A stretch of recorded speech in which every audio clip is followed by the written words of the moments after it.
o aparelhinho para ver se o marido vai parar de roncar. Vai? Aí a gente vou fazer o teste, né? Aquele protetor dos dentes, eu não sei se funciona. Vamos ver aqui.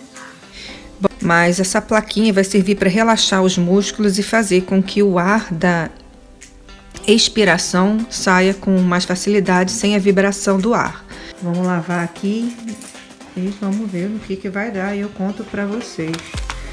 Para fazer a moldagem, eu uso placa de bruxismo, não dupla, só na parte de cima. E eu não ronco, gente, eu não roncava, eu tenho respiração profunda, mas vamos tentar ver aqui.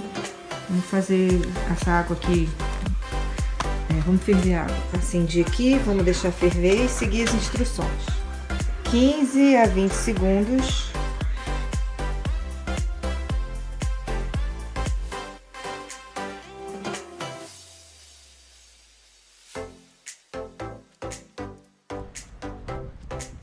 Aí vai para água gelada. Eu chequei direitinho a mordida e tal. Aí para manter a forma, vou manter aqui um pouquinho. Bom dia, gente. Parou de roncar. Então eu dou um positivo para esse aparelho aí, gente. Realmente aqui para nós tá funcionando, tá bom? Obrigada pela companhia, fique com Deus e até o próximo. Bye!